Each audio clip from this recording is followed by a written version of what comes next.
Bonjour, comment joue-t-on le riff de Sweet Dreams Are Made of This?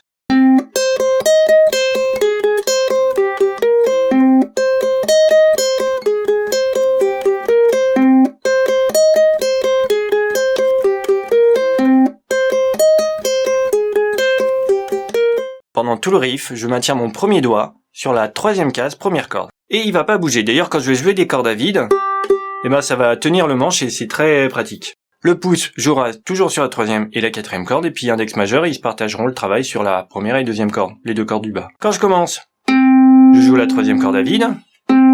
Ensuite, on voit 3-3 sur la première corde. Quand je vais jouer 3-3, moi je repose le pouce sur la troisième corde. Donc je l'attaque, et quand je vais attaquer la première corde, je repose le pouce pour pas qu'elle résonne. J'aime pas que les sons se mélangent ici.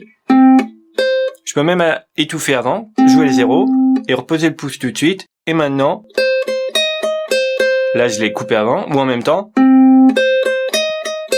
Les deux c'est bien.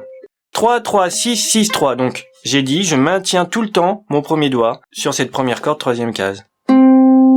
3, 3, 6, 6, 3, 3. Quand je joue le 6, je joue avec le petit doigt. En fait, ça s'appelle jouer en troisième position. Troisième position, c'est dire premier doigt, troisième case, et puis après on en conclut un doigt par case. Donc ça fait deuxième doigt, quatrième case, troisième doigt, cinquième case, et petit doigt, sixième case.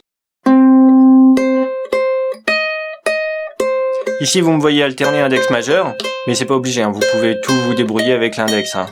Ici, quand je vais jouer le 4, deuxième corde, je maintiens toujours mon premier doigt. Ok ? Et après, je joue deux fois le 3 sur la première corde. Et on a joué tout ça. Pouce, troisième corde, première corde, 3, 3, 6, 6, deux fois le 3, le 4 sur la deuxième corde, et on rejoue le 3 sur la première corde. Ici, deux fois la quatrième corde à vide avec le pouce, et j'ai maintenu mon premier doigt comme on avait dit à 3 sur la première corde. 6, 3 les deux dernières notes. Quand je pose le petit doigt à 6 sur la deuxième corde, je maintiens celui-là. Donc je joue le 6 sur la deuxième corde. Et après la première corde, troisième case. Quand je retire ce doigt, il faut pas faire ça. Là, en retirant le doigt, je fais sonner la corde à vide. Hein. Donc moi ce que je fais, c'est que je décolle le doigt, mais il reste en contact avec la corde. Là on va voir.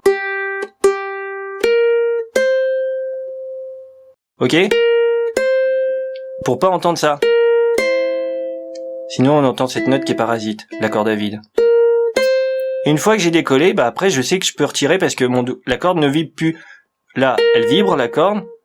J'arrête d'appuyer mais je suis en contact. La corde arrête de vibrer et à ce moment-là, je peux retirer le doigt.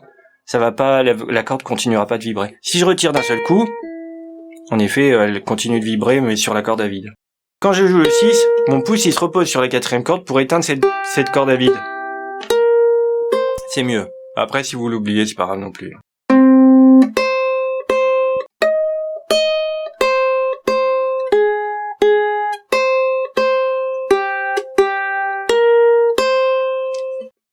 À travailler en boucle et à accélérer. Bon courage.